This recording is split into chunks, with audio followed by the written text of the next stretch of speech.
He's the smooth talking, jive walking, banana eating, the one and only, your favorite morning host. It is Adam Josh. Hello, good morning everyone. Hello, welcome to the Morning Banana Show, number 156. We've been doing this 156 times. This is an organic banana.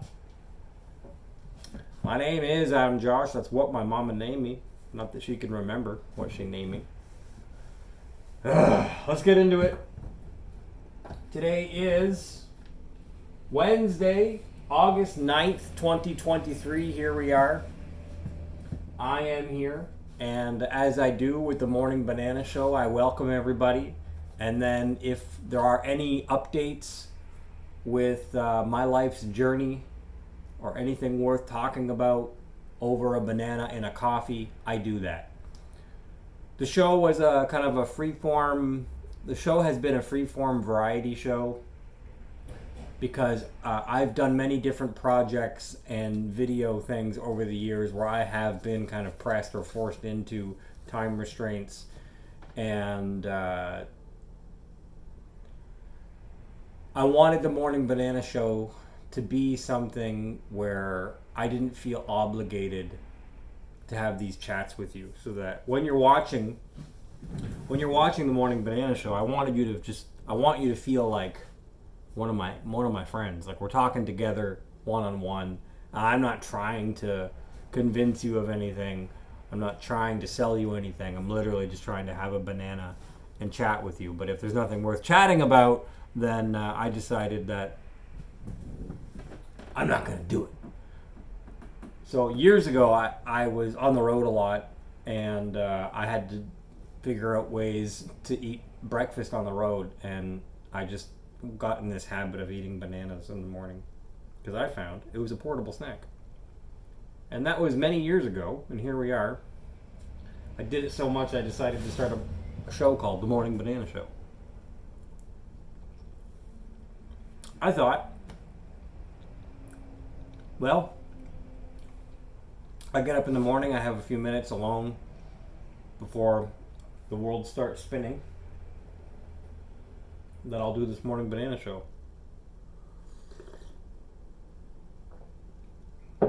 So, anyway, it is 8:46 a.m. on Wednesday. What can I tell you? The Schumann vibes are pretty chill right now. Not a lot of high spectrum whiteouts going on. I read an article just now about Google and Universal trying to figure out how to handle the copyright issues for artificially intelligent created music. This is something I've been warning about for a long time. I have a thread on X from 2017 where I started it, and I called it "Humanity is Creating Satan." And I was just trying to say in like no uncertain terms what we are doing when it comes to artificial intelligence. And I have spent the last 5 years adding to that thread, basically just proving my initial point. And I think if you get to the point in the thread where you're in 2023, there's really no more doubt. It's just, wow, we're really doing it.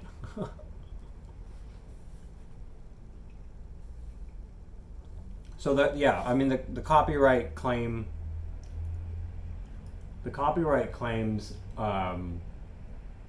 that I get for my covers. So, you know, I play music, right? I get copyright claims for my covers sometimes. Like off the top of my head, the last example, I did a pretty decent acoustic cover of "The Sound of Winter" by Bush. Copyright claim. And they do that, the record label does that, so that if I ever monetized my YouTube video to get ads or pennies per click, that it would go directly to the Bush's, Gavin Rossdale's band's record label. There's another one where I did that recently. I watched the Barbie movie, which I really like, by the way. About the Barbie movie. I haven't watched Oppenheimer. I'm not going to. I think Christopher Nolan probably made one of his most ridiculous, worst movies ever. So I'm not even going to bother watching it. That's how little I care about that one. But I did watch Barbie. And like everybody else in the world who's seen it, I watched it again. I've watched it 3 times. Desiree's actually going to the theater to watch it for the 4th time. Her friends don't even know that she's seen it 3 previous times. So we're finally giving the Barbie creators, Greta, we're finally giving you guys some money. We watched it for free the first few times. Keep that on the DL.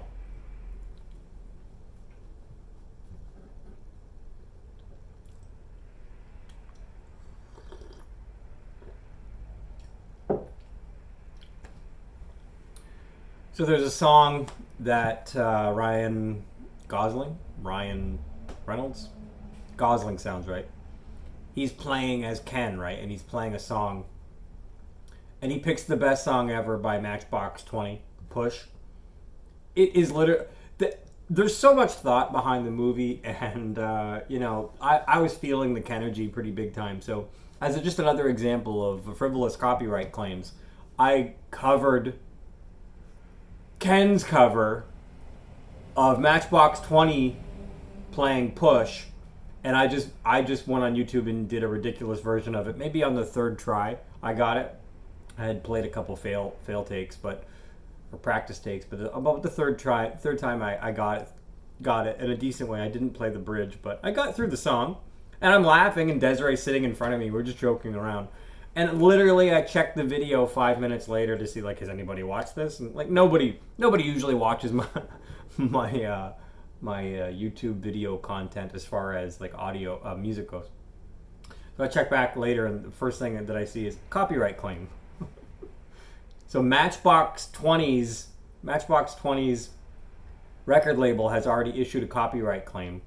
And they do it automatically using artificial intelligence right now. It's scouring all the uploads to see what frequencies and what audio samples match existing copywritten music. It's very nuanced and clever how they find copywritten audio and copywritten music already on YouTube. And it's just a revenue stream, and I guess if you're doing a business, you have to appreciate that this is how record labels make money, by copywriting and going after people who are using the copywritten music. So I don't think it's a negative thing for an artist to want to copyright their music. I've copywritten some pieces myself, so I understand that sometimes you're you feel copyright is a whole other issue. You want to get into copyright, being a musician and writing as many songs as I have, playing guitar and drums and bass and all the things that I do, piano, and I haven't really got into it since from a young age. We could really talk about copyright and who owns what. I'll give you a little. I'm almost done my banana, but I'll throw out a couple little things for you to ponder. Got some dates here, Medjool dates, pretty good.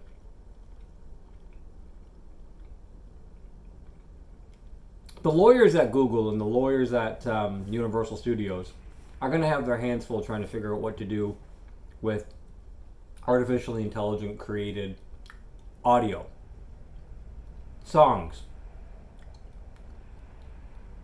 I'm not waxing philosophical right now and staring off into the abyss. I'm telling you, there's going to be artificial AI bands, pop stars,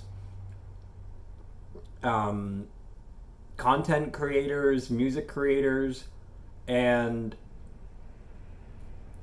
the question obviously being who owns this material and how are we profiting off of artificially intelligent created music and who's copywriting it? The ability for anybody to make these type of tracks or for AI to make it itself it's eventually going to come ubiquitous. Anybody will be able to do it or observe it or harness it. Eventually AI, if it becomes AGI and like self-aware, a true independent artificial intelligence, I would say as far as copyright law, all bets are off. Good luck. Good freaking luck.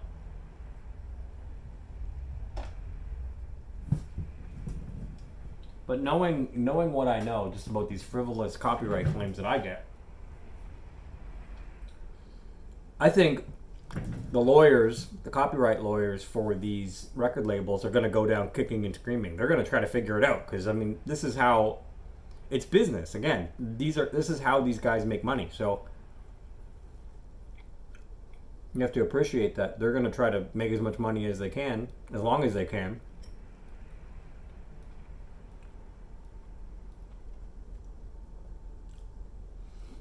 But before we wrap up this banana show, Lizzo was unavailable to comment, by the way. She was not immediately available for comment when I reached out to her for the morning banana show. Why do you gotta ruin bananas? Why do you gotta ruin bananas, Lizzo?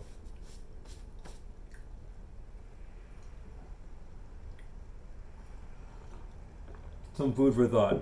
If you believe in, we'll use the example of God or angels, even the devil. But if you're not a religious person, think about like time travel, or think about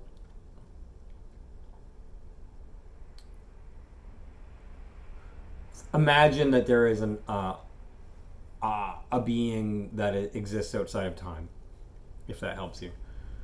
But at some point in history, if there was a being that created everything, or a being outside of time, or God, before there was even a world, before there was even Earth, that God, those angels, that devil, whatever you want to say, a higher being, if you want to say before Earth, the aliens, right, who could look into the future.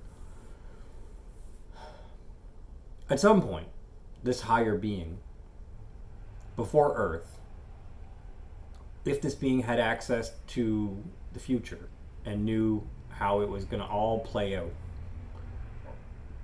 that being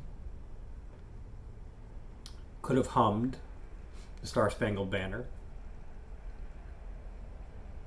God could have been singing "We Will Rock You" by AC/DC to the angels in heaven before he created Earth. A being that has access to time travel technology before the Earth was created could have been humming "The Sound of Winter" by Gavin Rossdale and Bush X to his friends before Gavin Rossdale's grandparents were even born. So when you consider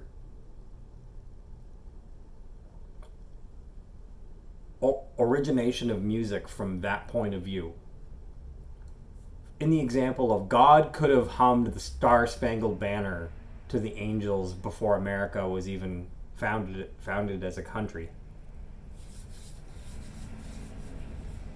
The question is, who really wrote the song? Who really came up with the song? Another example of this philosophical debate that we're having on copyright is many artists have claimed divine inspiration. One of them being Keith Richards. He said "Sympathy for the Devil" was basically channeled. He came out of a deep sleep and kind of just penned the lyrics real quick.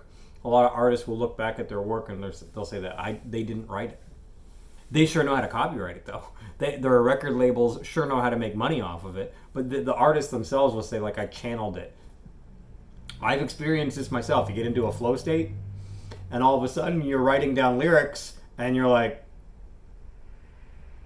and you kind of look at it like, it really works. I don't think I could say that I wrote that song. So it's something to get into when you get down to the nitty gritty of copywriting music and music origination. We could claim that, yeah, we literally penned it down. But in the case of God humming or God singing "We Will Rock You" by Queen to the angels before Freddie Mercury was even born, in that example, God knew the song before Freddie Mercury was even born. So when Freddie Mercury is sitting there writing Bohemian Rhapsody or "We Will Rock You" down, he's hearing it. Freddie Mercury is hearing it in his head or hearing it in his inner workings and writing down something that already existed before he was born.